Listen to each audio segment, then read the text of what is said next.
Então, Salma, por favor, me diga quem é você. Eu sou a Salma, como você disse, cidadã vilaboense. Salma é um nome árabe, porque meus pais vieram do Líbano, e significa alegria de viver. E eu procuro colocar em prática essa alegria de viver. Eu nasci e cresci nessa cidade e tive a grande felicidade, o privilégio de conhecer Cora Coralina e ser amiga de Cora. Então, Cora foi uma pessoa muito forte na minha vida. A bem da verdade, essa é uma cidade matriarcal, onde as mulheres têm um papel primordial, sabe? É impressionante o trabalho que as mulheres desenvolvem nessa cidade. Cora, ela volta para Goiás na década de 50, porque ela sai daqui com um senhor chamado Cantídio Bretas, que era casado, e ela sai daqui durante uma madrugada, e isso foi um peso muito duro na vida dela. E ela vai para o estado de São Paulo, lá ela mora em Jabuticabal, Andradina, em algumas cidades até que se fixar em uma delas. Depois de 50 anos distante de Goiás, ela volta para vender a parte dela na herança dessa casa, onde é a casa de Cora. Quando ela chegou aqui, um dia ela me contou uma história assim, tem aquele pássaro que chama fogo apagou. Ele fala, fogo apagou, fogo apagou. Ela disse que ela entendia ele falar para ela assim, por que voltou, por que voltou? Gente.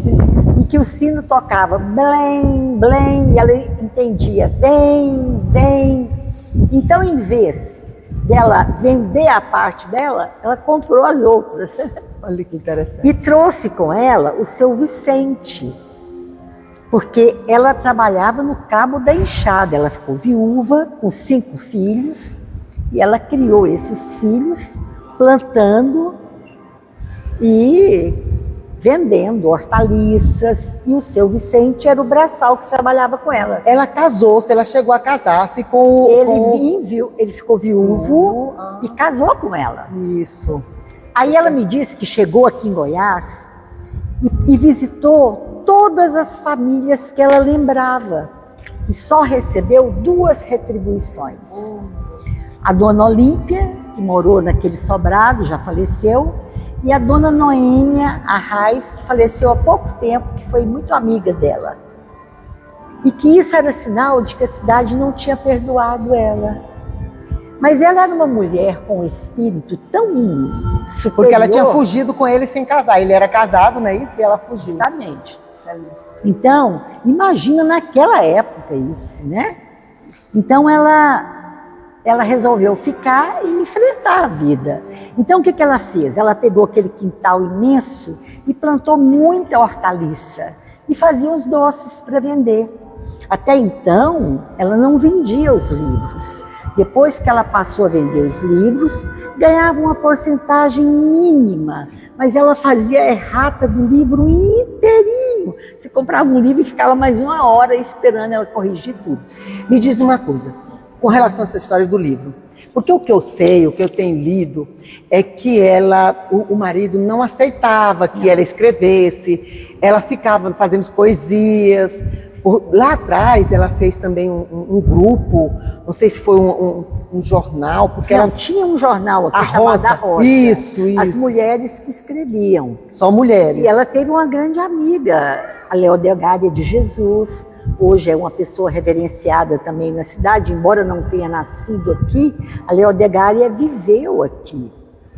E ela foi a primeira mulher a lançar um livro. Então, e quando ela lançou esse livro, ela tinha 76 anos, certo? Estou dizendo a Leodegária. Agora, a Cora, quando ela lançou o livro dela, ela tinha um livro. 70 e poucos 76, e pelo menos é o que consta, né, em tudo que eu tenho lido. Mas assim, antes ela já fazia poesia, ela fazia cordel. Ela tinha muita Ela só não fazia porque o marido, às vezes... Não, ela não tinha... Ele não permitia, ele não gostava disso. Aí ela procura José Olímpio, consegue. Aí ela começa a Aí o Carlos Drummond lê alguma coisa dela. Eu vi isso. E aí ele escreve para ela, e ela escreve para ele. É linda essa correspondência deles. Isso é lindo. Aí o Jorge Amado vem aqui conhecê-la. Sim, tem lá no museu, né? E aí começa essa... Olha, Cora não tinha televisão, não tinha rádio, não tinha telefone. Ela tinha uma casa caindo em cima dela. E que ela não deixava arrumar. E aí...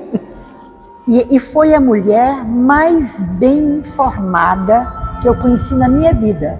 Ela lia todos os jornais diariamente. E a biblioteca dela era uma coisa fenomenal. Então, por exemplo, uma vez ela me disse assim: Salma, eu quero que você conheça um escritor gaúcho. Falei, quem, Cora? Ele chama Jaime Caetano Brown. Eu nunca tinha ouvido falar. Eu vou mandar buscar um livro dele para você. Aí chegou o livro, De Fogão em Fogão. Eu fui ler e percebi que muita coisa eu não entendia, porque tinha um vocabulário piano, vocabulário do sul, né? Mais... Rebuscado, né? Dos pampas mesmo, né? Aí eu falei, dona Cora, tem algumas coisas que eu não consigo entender. Ela falou assim, ótimo, então vamos mandar buscar o dicionário pampiano, porque aí você vai entender. Olha que coisa maravilhosa. O dicionário. Quando terminou tudo isso, ela falou, agora eu vou te falar o que eu quero.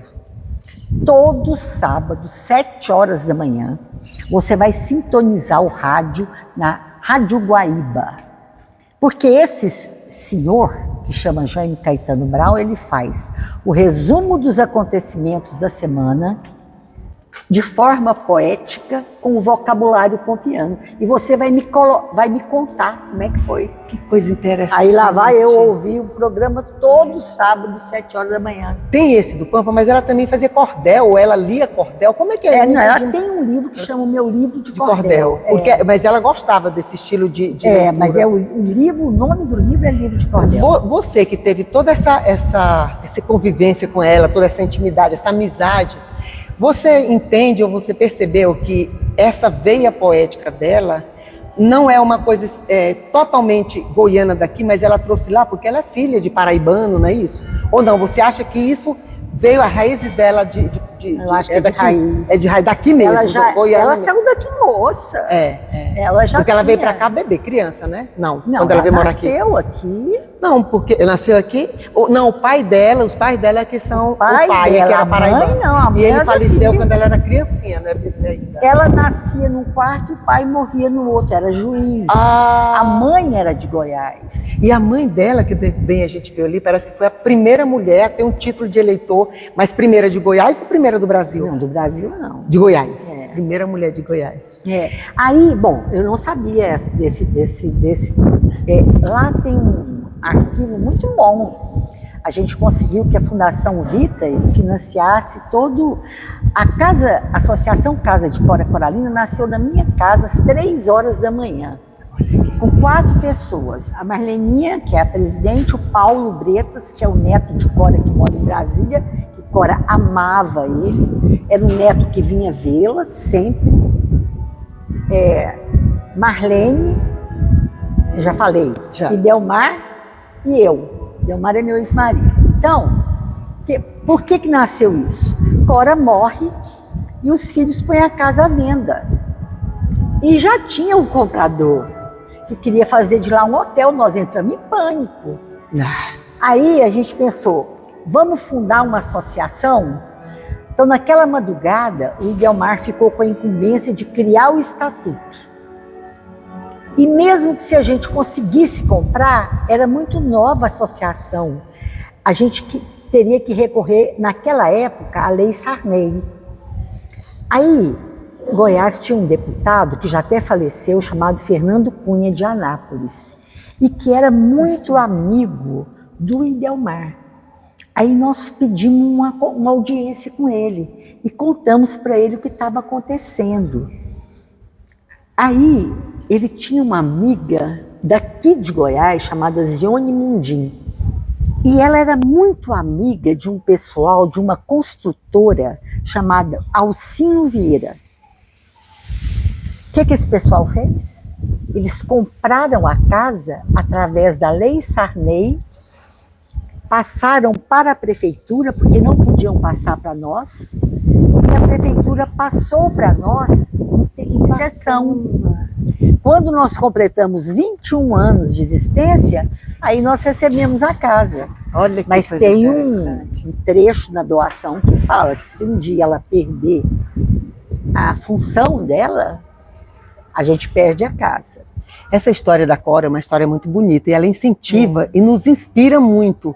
Porque assim, uma mulher à frente do seu tempo. Completamente. Completamente à frente do seu tempo. Porque lá atrás, ela participou de jornal, ela participou de artigo, ela fez artigos, né? Ela foi para o cordel, foi para a poesia e nos mostrou que a mulher pode. Quando você se interessa e quando você Aí, me diz isso... Assim, deixa eu te contar.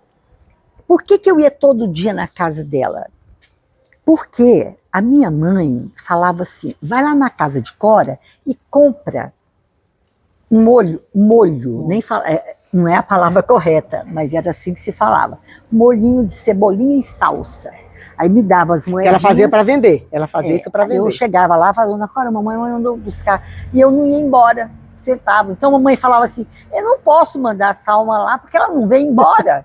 Então é isso. E aí acabava muita água das casas aqui em Goiás. E a Cora abria a porta, todo mundo podia entrar e pegar na biquinha dela. Ai, nós vimos a biquinha dela era socializada para a cidade, para quem quisesse. Então, quando você diz aí, eu ia comprar e ficava porque me interessava. Porque ela tinha uma conversa tão boa, ela me informava tantas coisas. Era uma verdade. Mas você buscava aquela fonte de informação, isso. Você gostava daquela eu fonte. Eu aprendi a conviver com ela porque ela era uma mulher que tinha uma personalidade muito forte. E o modo dela falar, às vezes, era entendido como muito duro por algumas pessoas. Mas não era duro, era o jeito dela. Depois você conta, né? Então, eu fico pensando assim... Aí, eu queria falar do filme que vocês falaram comigo sobre o Vicente. Sim. Na época, Cora me chamou para ver, porque o Vicente veio mostrar para ela. E ela ficou encantada, porque ele retratou-a como ela era. Como ele não... Porque fizeram um documentário dela pela Globo, onde colocaram ela no palácio, mas não sei na onde. E ela falou assim, mas eu nunca vivi essas coisas. E ele levou ela para o beco, onde ela contava a história das galinhas mortas. Ele fez... Então, a morte do Vicente nos pegou de surpresa, como a muita gente. E a gente ficou muito triste. E ele ficou uma pessoa que a gente nunca esqueceu. Ele foi uma das primeiras pessoas a entender a grandeza de Cora, sabe? O trabalho dela, que é um trabalho muito bonito. Mas eu só queria te falar assim, por tudo que você viveu, né, vivenciou com ela, é importante quando a gente diz que a mulher pode, só que quando ela busca conhecimento, quando ela quer beber dessa fonte. Foi a mulher mais culta que eu conheci na minha vida. Quando você fala que ela não tinha televisão, que ela não quis nada, e ela já era... A geladeira dela era a estante onde ela guardava livros. Então, o importante uma geladeira amarela. Era todo aquele conhecimento dela e o que você quis, né, aprender com ela. E só para finalizar, me diz uma coisa, essa história bem que você disse da cidade, da cidade, que vocês são, como é que é o nome dessa cidade aqui? Porque nós conhecemos como Goiás Velho. É só o Goiás Velho e Goiás Velho. O nome da cidade é Goiás. Como o estado é Goiás, muita gente faz confusão. Então, às vezes as pessoas chamam de Goiás Velho. Os mais velhos de Goiás não gostam. Eu acho lindo. É a antiga capital. O primeiro nome foi Arraial de Santana. Isso, depois chegou a categoria de vila. Aí Vila Boa de Goiás. E depois Goiás. Não é cidade de Goiás, é só Goiás. Então é isso. Muito obrigada. Você é maravilhosa.